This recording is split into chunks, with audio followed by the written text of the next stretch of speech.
have died from it, and 16 million Americans are out of work. But you wouldn't know it if you watched the Republican convention the last 2 nights. Nearly every speaker delivered an address with no remorse for what families across the country are grappling with, and no discussion of what President Trump is going to do about it. President Trump and the Republicans are living in a delusion as if the virus doesn't exist, as if Americans aren't dying and getting sick, and as if people aren't out of work. Larry Kudlow, the president's chief economic advisor, spoke about the virus entirely in the past tense. They want us to live in their delusion too, because every person wearing a mask, every appropriate precaution to socially distance, every simple expression of compassion for what Americans are going through is another reminder of just how badly President Trump has screwed this up. 4 years ago, Donald Trump said at the RNC, "I alone can fix it." This year, he is content to ignore the historic challenges facing working families. Instead of plans and a vision, there were threats of a dark future if Trump is not reelected, imaginary accomplishments from Trump's first term, and lies about Joe Biden's record that have been roundly disproven and debunked. Unoriginal, yet thoroughly unsurprising. I'll stop there, but as far as this press conference goes, the best is yet to come. So I will turn it over to Speaker Pelosi. Madam Speaker. Thank you very much. Thank you, TJ, and thank you, Chris, for hosting us this afternoon on this very important subject, the health and well-being of America's families. The chaos, as Chris said earlier, the chaos presidency of Donald Trump has brought further crisis to America's families in the midst of a pandemic. The chaos that he brought forth, we're calling it a hoax, the denial, the delay, the distortion, have resulted in what TJ just referenced. 180,000 people have died in our country, and millions have been infected. In fact, since the 104 days, something like that, since we passed the HEROES Act, and Mitch McConnell pressed the pause button and said we should pause. The virus didn't pause, and nothing else paused. The hardship didn't pause. Since then, almost the number of people who have died has doubled, and the number of people who have been infected has increased by nearly 4 million people. This is so tragic. But it also happens instead of the president crushing the virus and the chaos he has brought to that with his ridiculous claims and delay and denial, instead of crushing the virus, he's trying to crush the Affordable Care Act. In the tradition of the Republicans in the Congress, who more than 60 times tried to repeal or undermine the Affordable Care Act, this president is trying to crush it in the courts. November 10th will be the day when we put forth the oral arguments to fight his efforts to crush the Affordable Care Act. So central to the Affordable Care Act is that 20 million more people have access to health care. In addition to that, over 150 million families had essential benefits increased, and again, among them, the ever essential pre-existing condition benefit. The president engaged in falsehoods and saying, I'm there to protect the pre-existing condition. He is not. He is crushing it, and this makes all the difference in the world to over 130 million families in our country which have someone with a pre-existing condition. Child born with pre-existing condition has it for life. People with disabilities in our country depend on that benefit. They also depend on Medicaid, which the president is trying to undermine and is not encouraging states to expand Medicaid. In fact, he wants to eliminate what the Affordable Care Act has done to expand Medicare, and Medicaid, and Medicare as well.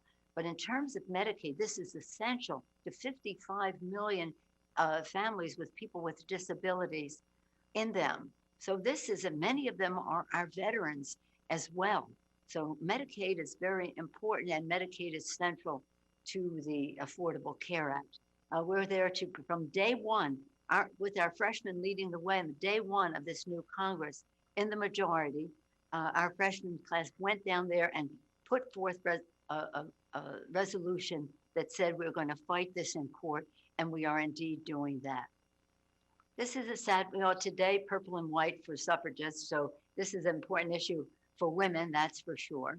Martin Luther King said, of all of the inequalities, the one that is horrible and inhuman was the inequality in healthcare because people could die.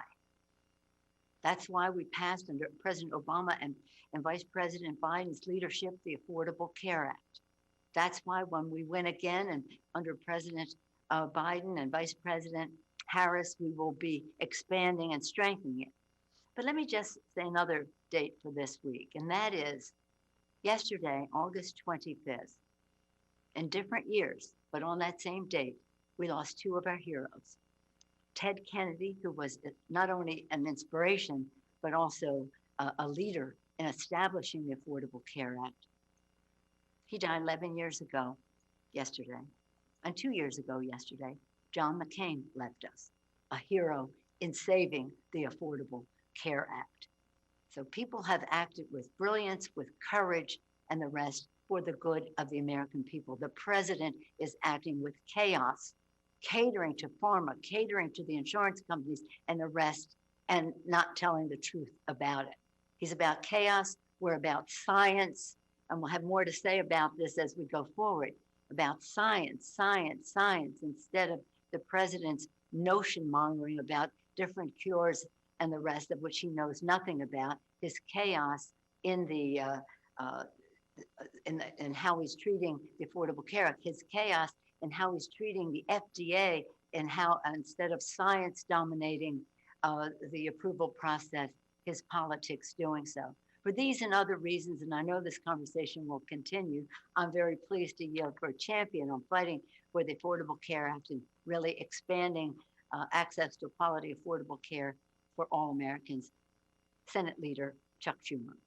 Well, thank you, Speaker, and thanks for the great job you do. Thank you to the Biden campaign, the DNC, for holding this call. And just two great senators, one Democrat, one Republican, who you mentioned, essential in expanding health care. And John McCain was essential when the Republican Senate tried to undo it, to helping us stop it. So let's not forget them. They're great. Now, Donald Trump has made his name in reality TV. But this week at the Republican National Convention, the Trump campaign is producing surreality TV. The U.S. leads the world in the number of COVID-19 cases by far. Close to 180,000, as has been mentioned, have died, every one of them leaving friends and family with broken hearts. And Republicans pretend like Donald Trump has a handle on the virus. Republicans have spent their convention trying to paper mache over reality, to cover up the fact that Donald Trump has failed to contain COVID-19. Let's be clear. President Trump ignored the advice of experts, downplayed the virus, and refused to take swift action to contain the spread of the virus.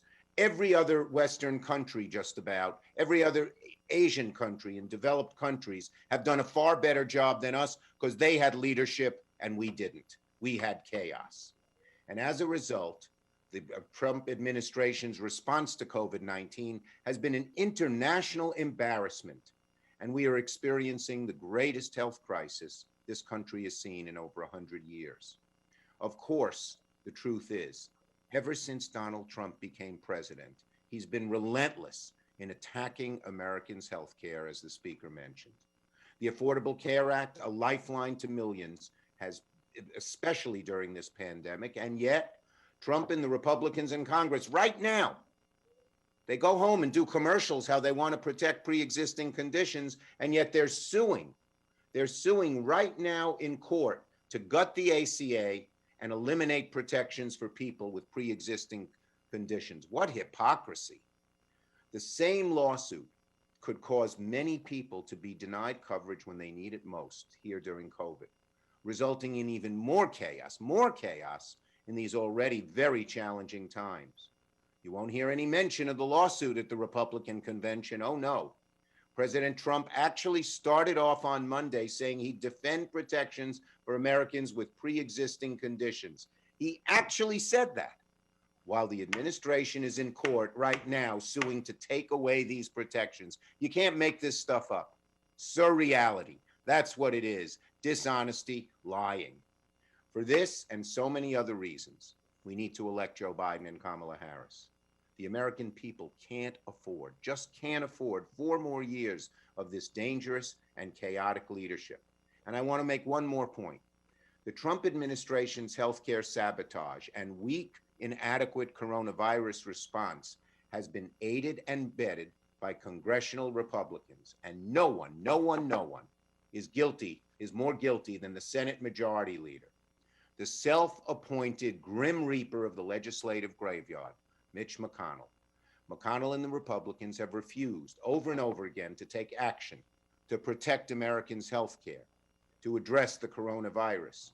380 House-passed bills that McConnell and Senate Republicans refused to even bring up a vote, 80% of which had bipartisan support under the Speaker's leadership in the House, and many that would help strengthen health care for millions and millions of American families who desperately need it. America, we can do better than this. This November, Americans have a chance to elect Joe Biden and Kamala Harris. They have a chance to send Mitch McConnell packing and to secure Democratic leadership in the Senate. Americans are really ready and waiting for leaders who will fight to ensure that more Americans have quality, affordable health care.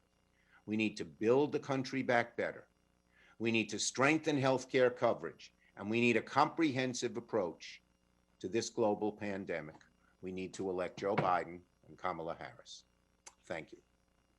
Thank you, Leader Schumer. At this time, we'll have time for a couple questions. If in the app, you would please raise your hand and we'll get those queued up.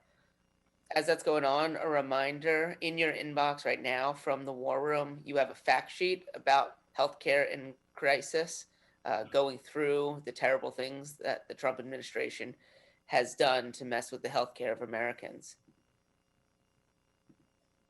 And with that, why don't we start with Tommy Christopher. Tommy, are you on the line? Yeah, I'm here. Hi, can you hear me? Yep.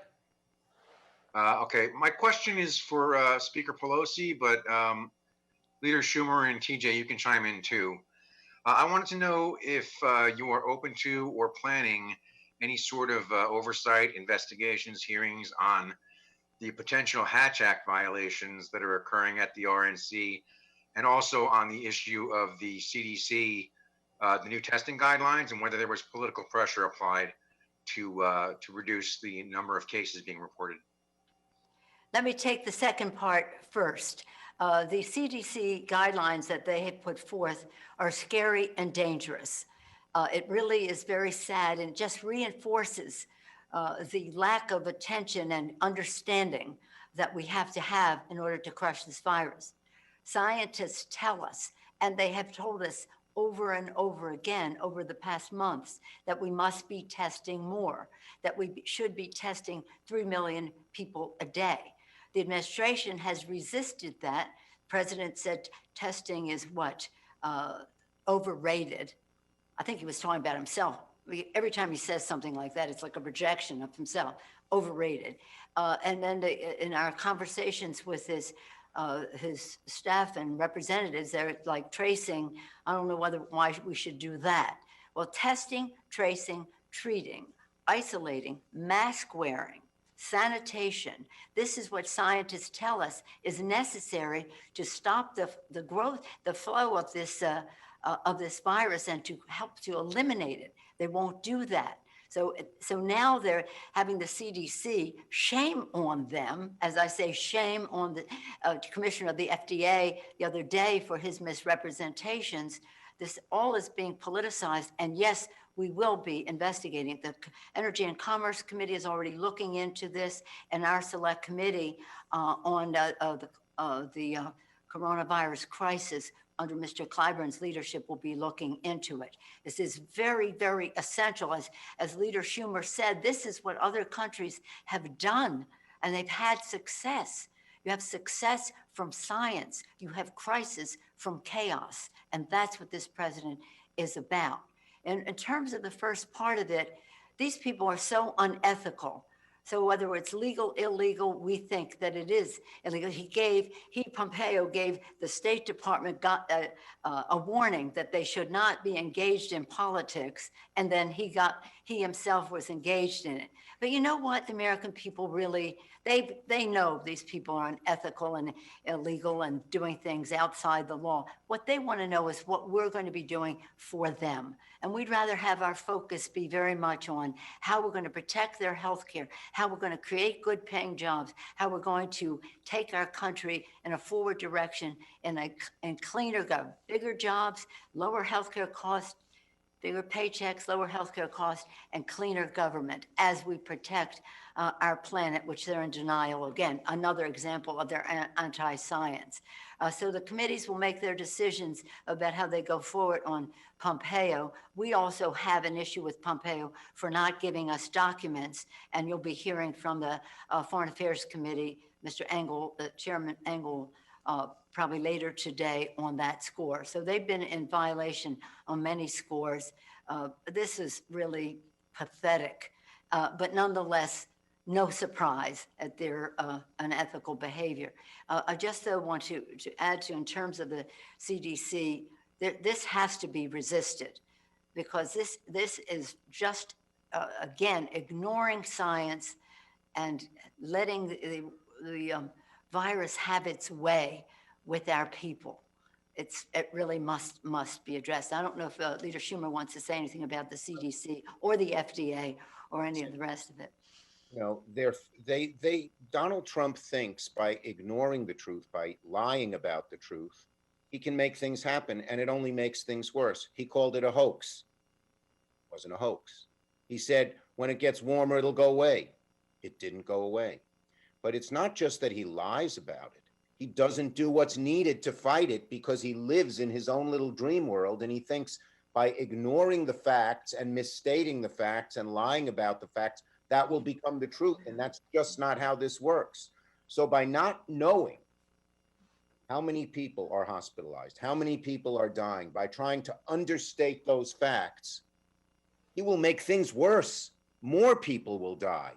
More people will get sick.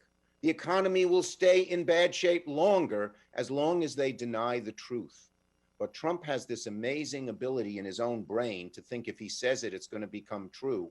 And that is one of the main reasons other countries are doing much better than we are. As for the first point, you know, this is what we can expect in a second Trump administration, which, praise God, thank God, and I believe will not happen. All the rules, norms, values that have made this country great, Donald Trump will destroy them. He doesn't care. He only cares about himself. The rules are you shouldn't sit in the White House and give a speech at a convention. Donald Trump says, I want to do it. So they do it. Well, that's nothing compared to the things they might do if, God forbid, they get a second term. So America, watch out. This convention was just an example of the destruction of the values, the norms, the honor and honesty and fact-based nature of this republic that has made our republic great, that Donald Trump undoes every day a bit more. Great. Can we go to Sarah from CNN next? Sarah, are you there? Yeah, can you hear me? Yep. Hey, so I have a question about Kenosha specifically, but I guess it can be applied more broadly.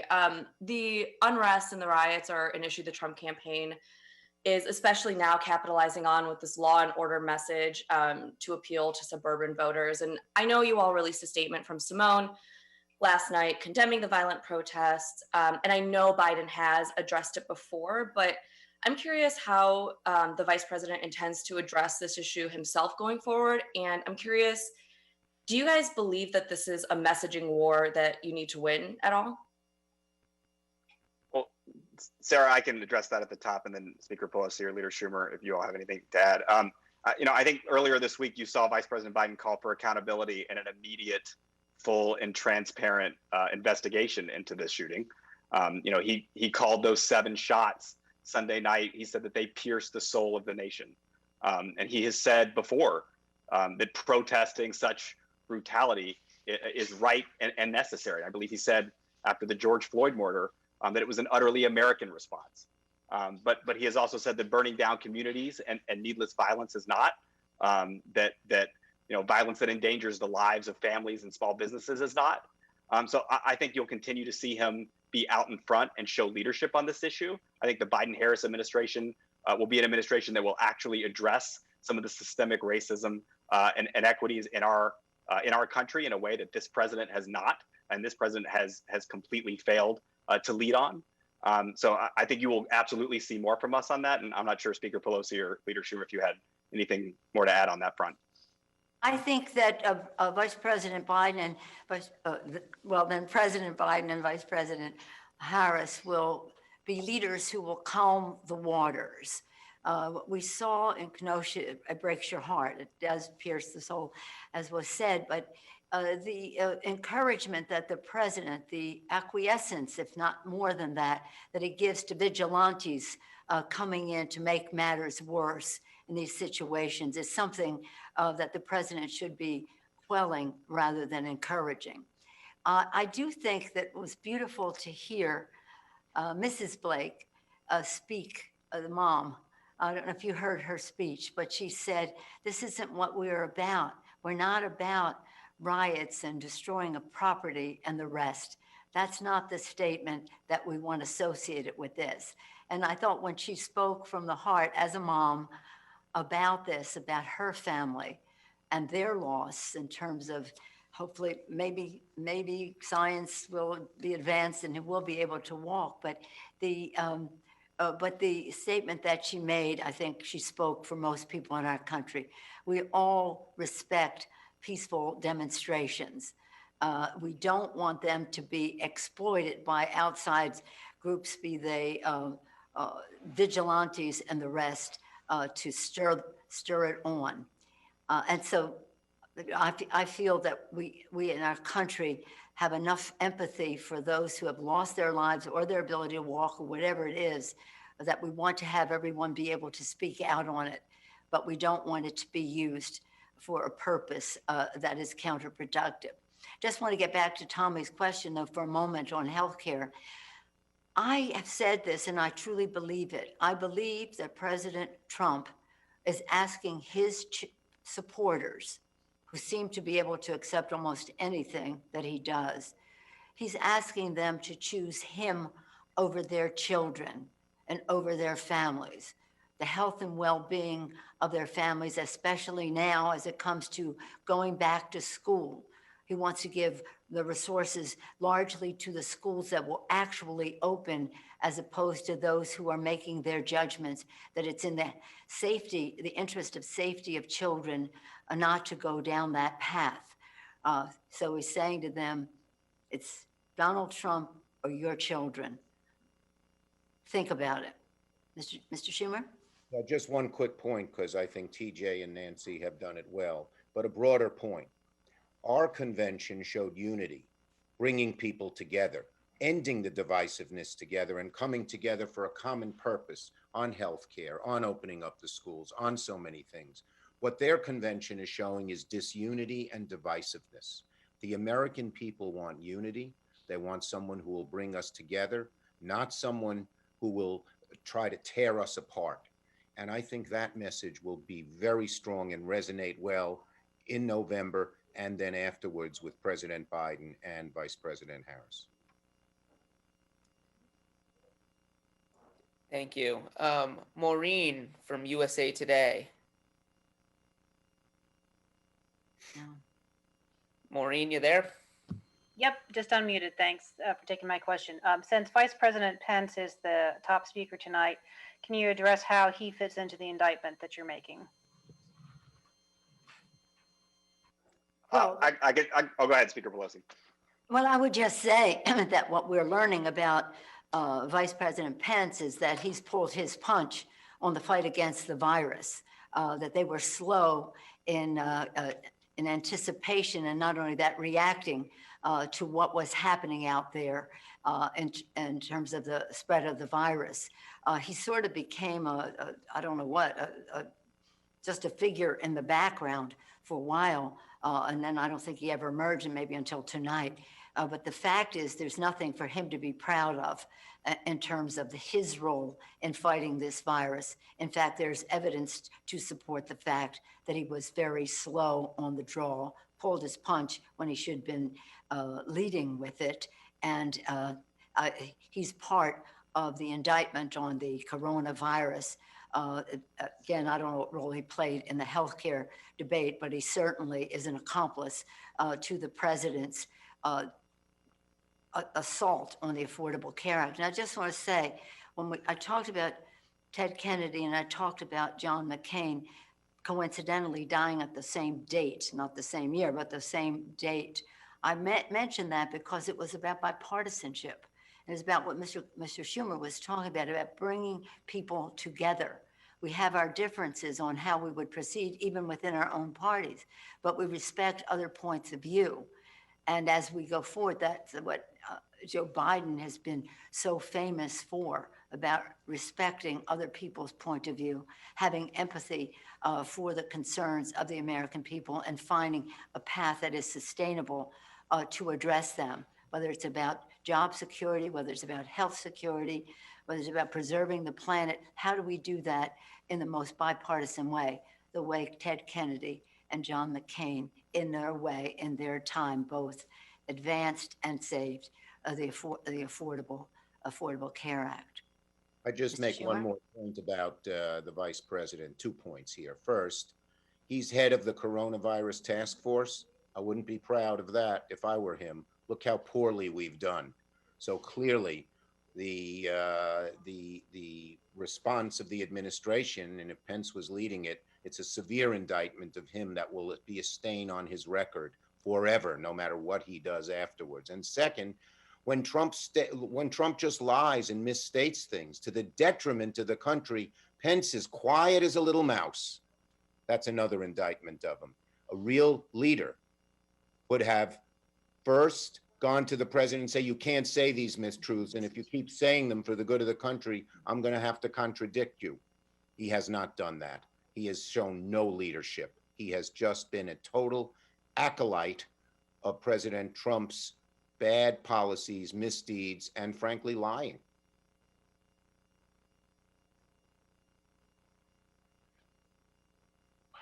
Well, thank you everyone for joining today.